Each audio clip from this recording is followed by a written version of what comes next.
Understanding and supporting emotional regulation. The aim of this session is to understand some of the reasons why your child might find it difficult to regulate or manage their emotions. By the end of the session, hopefully you will have some ideas about who or what might need to change and some ways of starting to put those changes into place. Emotions are important because they help us to know what we need to pay attention to and what we need to respond to. Emotional intelligence is what we need to be able to use them effectively. Emotional intelligence is a concept that has been written about by a man called Daniel Goleman. It is different and separate from intellectual intelligence. So if we have a brief look at the 4 areas, perceiving, understanding, managing and using, and talk through them, it highlights that emotions, understanding them, responding them, and using them in a productive way is a complex process. Bringing it all in line in a coordinated way every time we perceive or experience an emotion takes a lot of brain power. To perceive emotion, we have to interpret body language and facial expression as well as what is being said to us. To understand emotion, we need to know if someone is expressing anger, what is causing this, and why is it being expressed in this way. We need to be able to manage emotion. This is crucial to emotional intelligence. It is about being able to respond appropriately, our own response, and responding to the emotions of others. And finally, using emotion. So emotions help us to prioritise what we pay attention to and what we react and respond to. So why am I talking about it? In our lives, it is important as it applies in how we resolve conflict. We have to know what you have to say and how you have to act in order to resolve conflict. It applies in impulse control, so that we don't respond to another's aggression with our own impulsively. And it impacts on our social skills. Being able to read, understand, manage and use emotions leads to smoother interactions. No wonder it goes awry sometimes. In terms of emotional regulation, child development will affect this. Infants can't regulate their own emotions at all, and the parent has to regulate for them. As they move into toddlerhood, there is some co-regulation that occurs. The toddler can regulate themselves a bit, but the parent will have to regulate to help. That is called co-regulation. As they move through to mid-childhood, there is some self-regulation, and they can regulate for themselves some of the time. They may still need some help at times of high stress. As they move through their teenage years and into adulthood, most of them can regulate their own emotions themselves.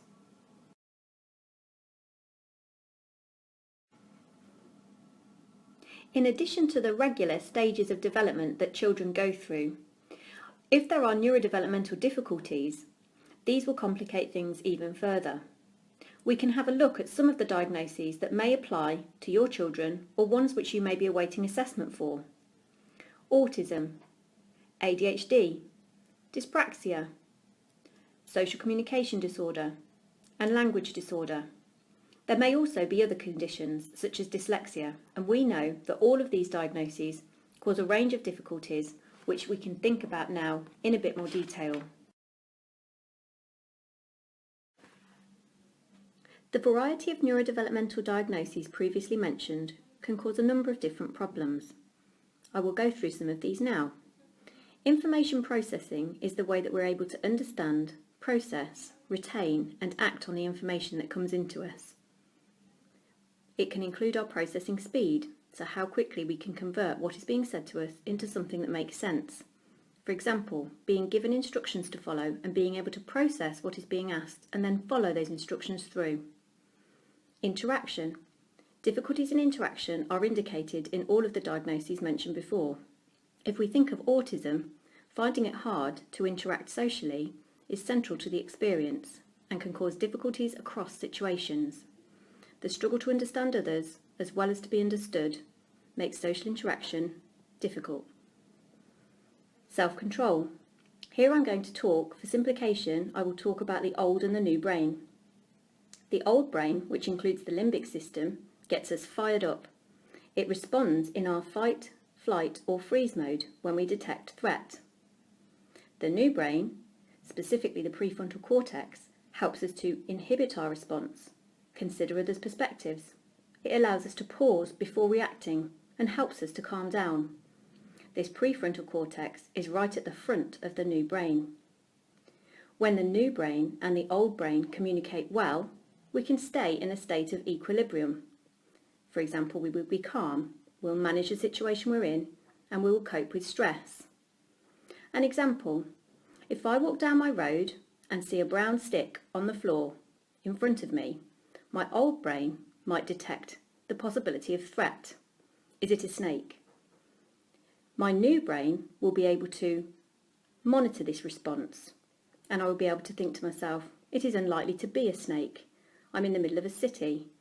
This country doesn't have a lot of snakes, and therefore will be able to help myself feel calm and rationalise, and therefore perceive that it is actually not a threatening situation.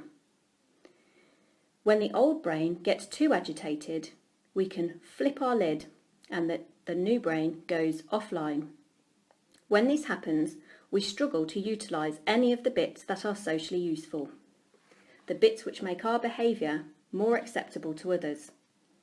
Recent neuroscience research has also indicated that in autism, the prefrontal cortex has reduced activity, perhaps indicating that lids get flipped more quickly.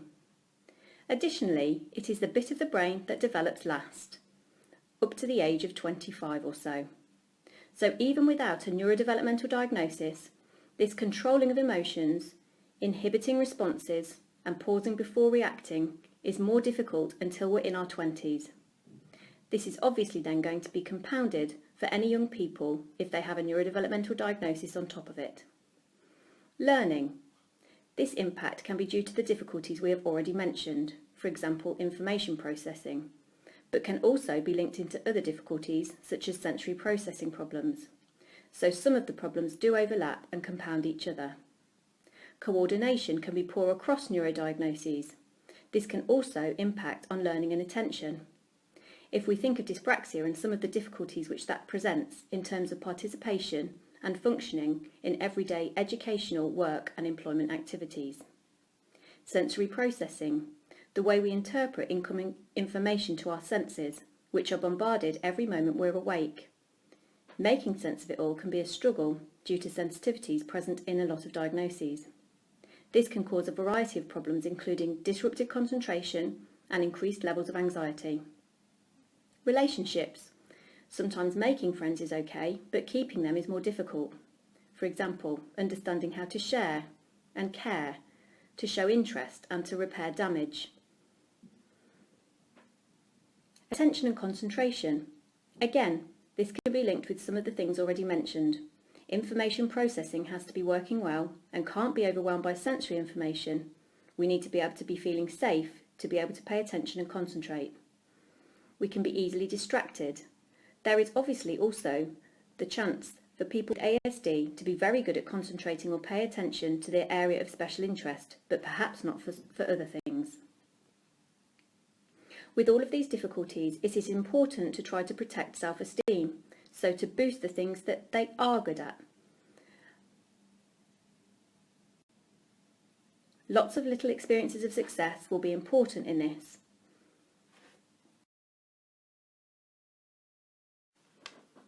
So what is happening when we experience anything? Does everybody experience things in the same way? Why do some people feel afraid of things which others are not afraid of? The key part is the interpretation. How we interpret what is happening at any given moment will inform how we respond to it. When we detect threat, we might fight or flight or freeze. And when we detect reward, we feel good and it motivates us. It is our interpretation of threat, not whether the situation is objectively threatening. If it is scary or threatening to your child, it will be hard to pull back as emotions kick in so fast. Their old brain is taking over. Threatening things can be ordinary things. It could be threatening the ability to continue with a desired activity. For example, turn the iPad off, find your football boots. And in autism especially, it can be expressed in the fullest way. What is threatening for your children?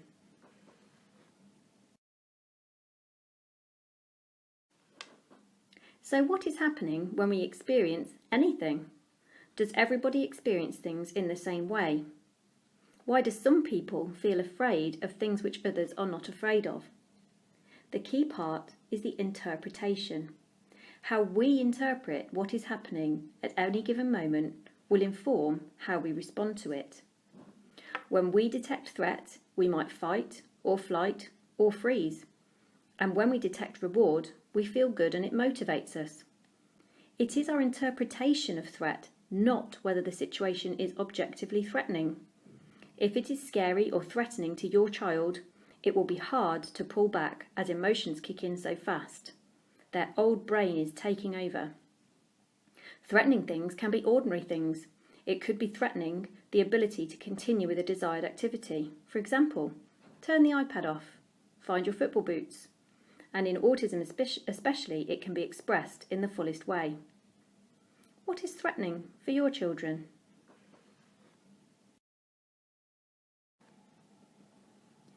The way that the responses are expressed will change from child to child. Can you recognise any of the ways in which your child expresses their emotional responses in a physical way?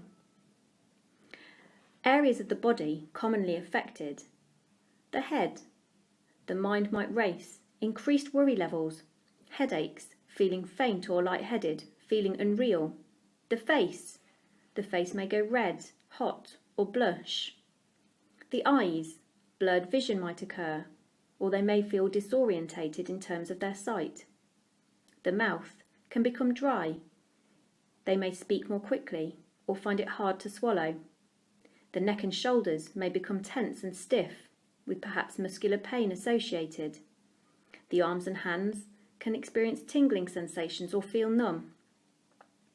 The respiratory or breathing system, breathing can get faster. They might take deeper breaths, or they might find it harder to breathe. The chest can become tight and painful. The heart might pound or feel like it's skipping a beat. The lower abdomen, tummy churns, maybe needing to rush to the toilet. The digestive system might slow, and they may feel sick or nauseous. Legs can feel wobbly or like jelly, and the feet and toes may also have tingling sensations or feel numb.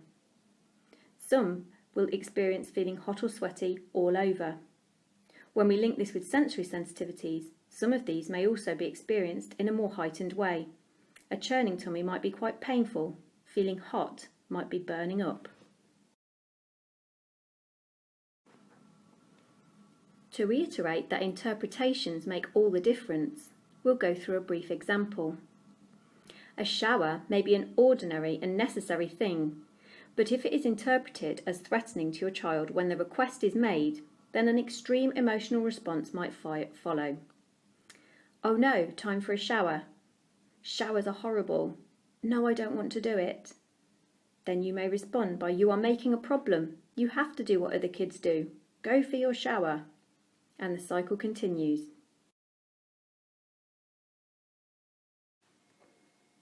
However, to instill hope, change is possible. Pathways and chemicals involved in the reward system are strong. So when we do something we like, if it soothes or calms us, this reward system is activated, which strengthens the connections, and we want to keep doing it. Think of the activities that your children would do for hours if you allowed them to. We stick to things we like. However, we can change. But it takes a lot of repetition and a lot of consistency and a lot of time. Think of a time you might have tried to change a behaviour. Give up smoking, eat more healthily, do more exercise. Even if this was something you really, really wanted to do, it can be difficult because at first we have both pathways active, the old and the new ones, and it takes time to change the pathway. So if your child currently struggles with regulating emotions, that doesn't mean it will be like that forever.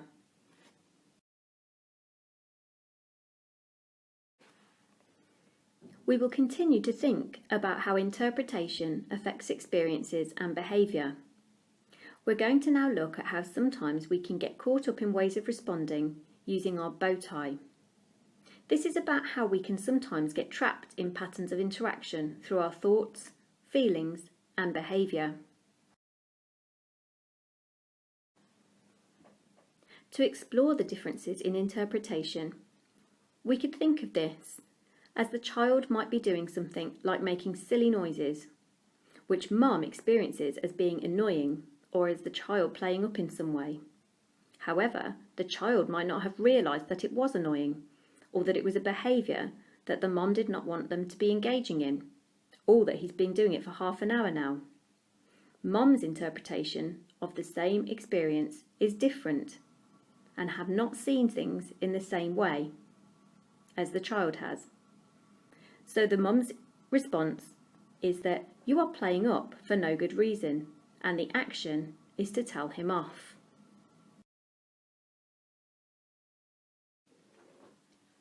The mum's action of telling the child off will then lead across to an action from the child. What do you think is going to happen next? The child's response, it's not fair, and the child's action, a tantrum.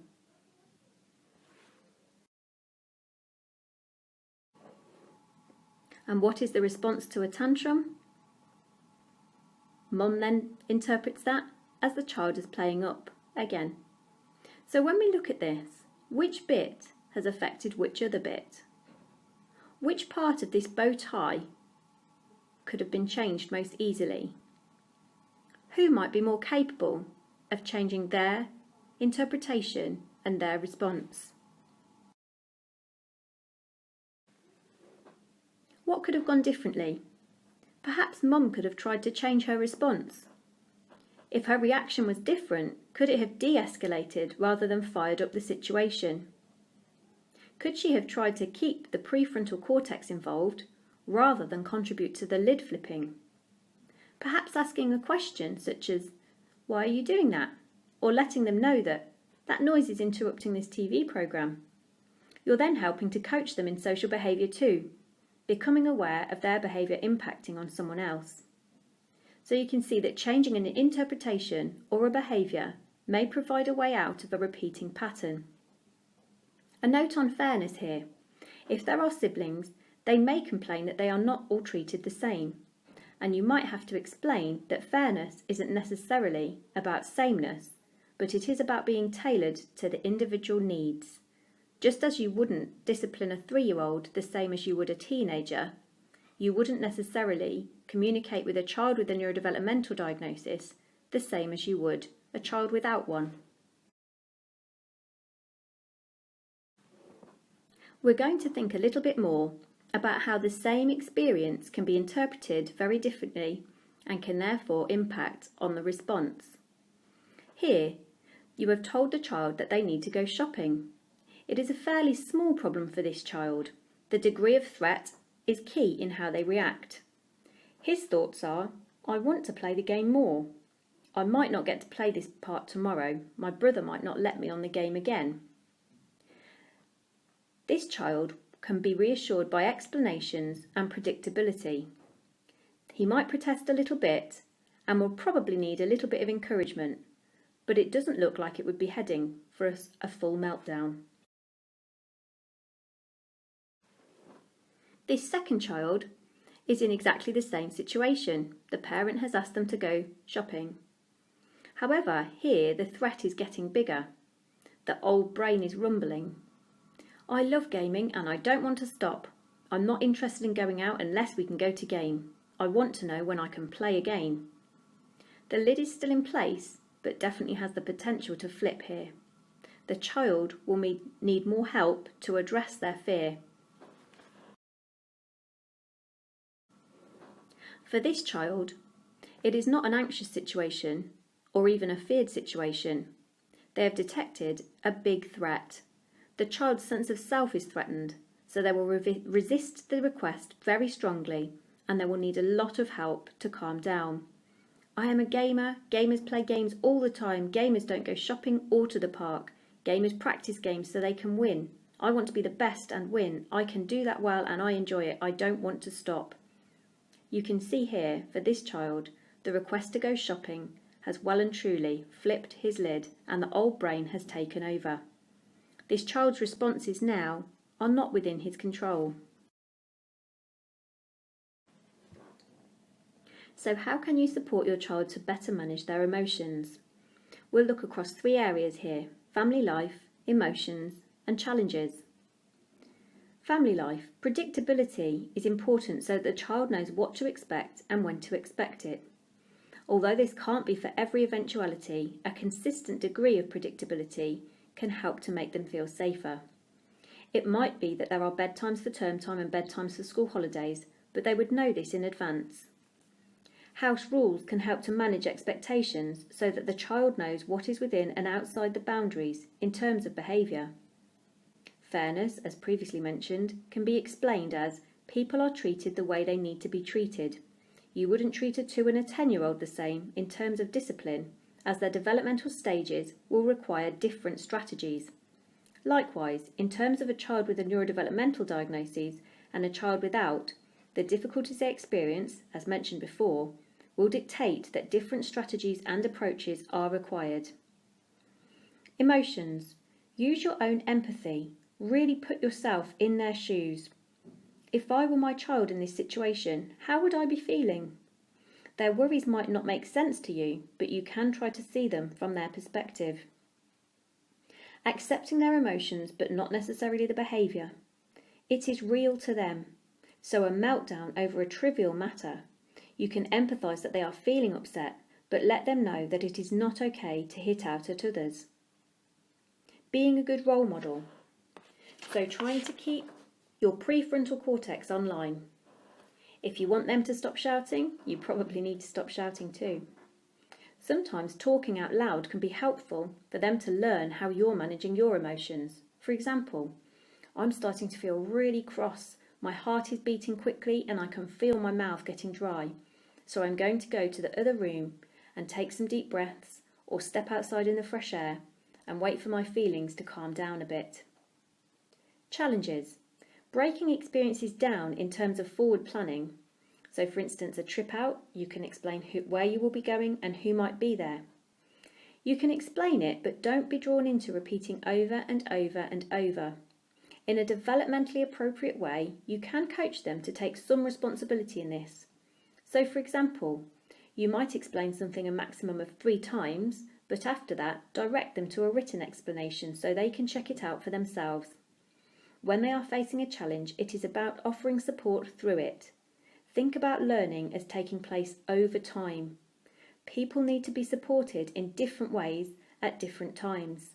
The child will learn from experience, so experiences of success can be drawn on to encourage further learning. Let's have a think through a specific and common problem.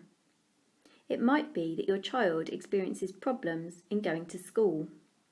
How can you help them? There are three areas we can potentially look at. The getting ready for school. So preparing might include a visual plan.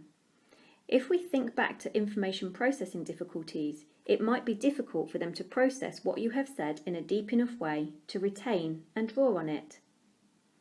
Depending on their age, it will also be important for you to actually help them. So you might jointly get the uniform together or pack the bag. Again, talking out loud can be a useful technique to demystify the steps that you are going through. Keeping instructions simple if you are asking them to do it will also help with this. Rewards are more effective than punishment in shaping behaviour, so it might be that you can use rewards to motivate them to get ready. Getting to school. Having a calm start will help. The journey could be used as a calm start to the day if it isn't rushed. Keeping occupied can be useful, so headphones might be used to minimise sensory processing difficulties. Think about the arrival time. Does it need to be staggered from the other children so that they are not arriving in the midst of a big crowd? And think about how they go into the school. Which entrance do they go in? Does it have to be the busy main entrance? Could an identified person meet them to assist them getting to the classroom? And is there a place that they know they can go where they feel safer? A good start to the day gives them more chance of having a good day.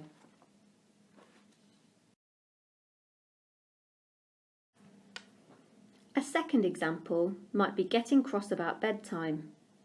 The 3 areas here might be preparing for bed, going to bed, and staying in bed. When you are helping them to prepare for bed, a good routine will be important. Having fixed times, but allowing for variations, as previously mentioned, a holiday bedtime versus a term time bedtime. But keeping the routine as a regular and consistent one will help the learning. Supporting them to go to bed will mean that there does need to be parental involvement to some extent, depending on their developmental stage and age. A story and cuddles can help, and limiting activities before bedtime can also be a useful thing to do.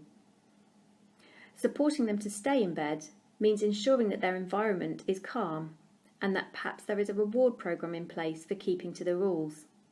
So similarly to the school example, it is about planning, helping them how to solve problems, and then supporting them to face problems when they arise. So how do you go about starting to implement changes? Try things out and notice what happens. You can think about what happens, how often and when does it happen, how severe is it when it happens, and how long does it last when it has happened. Use the bow tie to think about what has happened. What was the pattern of interaction? How did the lid flip? The severity is also important, as you may need to consider the impact and whether you need to make changes or not. If there is little impact, could you leave it? If there are lots of things which impact, which one would make most difference if it was better? Tackling one at a time is more achievable. Is it tolerable? The length of time it goes on for, is it a short, sharp burst which you can tolerate, or is it an ongoing problem that has a big impact? You'll need to try things and see what helps and what doesn't help. In order to be able to regulate emotions, we first need to be able to recognise them. So there are some other things you can do to help your child understand what is happening when it's happening. Help your child to identify how strong emotions such as anxiety, worry or anger feel in their body. Remember back to the table with the examples? Get your child to plot them on the blank figure so that they can begin to recognise the physical signs with the change in emotional state.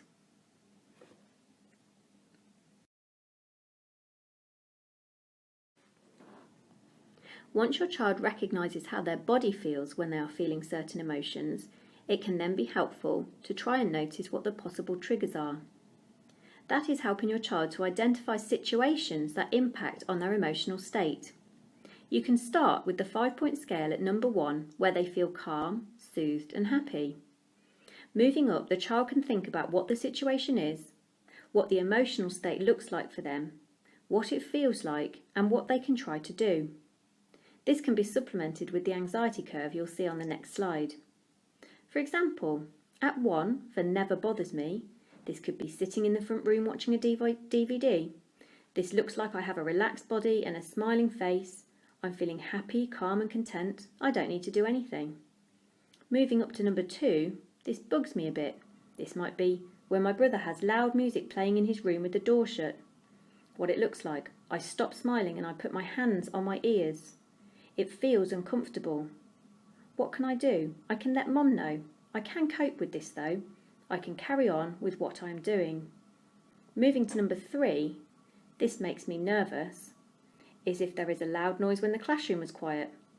What it looks like, I might start to try to move my body. I might make a noise myself. It feels like my tummy is turning around and that feels a bit painful. I can try to do some of my breathing or let someone know I'm at a 3. I might need to take a walk out of the room and wait for my tummy to settle down. Number 4, this really upsets me. I might need to get to a safe place and stop trying to talk about it because it won't come out right. You can see how this breaks things down.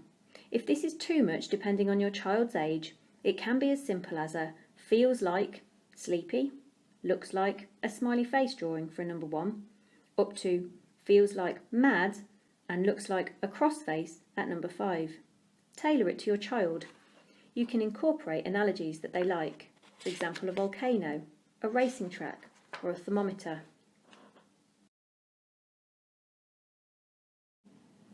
Once you have identified what emotions feel like in your child's body and which situations are likely to trigger them, you can then plot the 5-point scale on the anxiety curve. This can help you to know what to do and when to do it. You can see that 1 is where everything is calm. Between 2 and 3 might be the time you can try to redirect the child. Here is the bit where the old brain is rumbling, but it's still possible to intervene.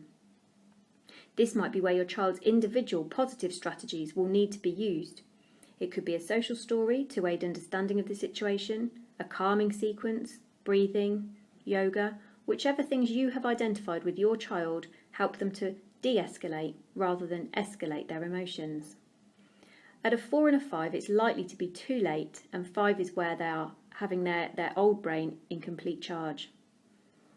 You can see that underneath it, you can actually plot your own anxiety curve, because when our children are responding emotionally, we will be too.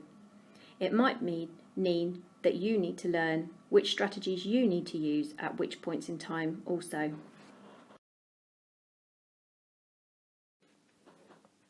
This final slide is a detailed example of a child's 5-point scale table. This is just to give you some more ideas about what kinds of things can be included on them. These will obviously be different for every child, and you would need to spend time identifying all of the previous parts before you can get to this point with your own child. Thank you for listening.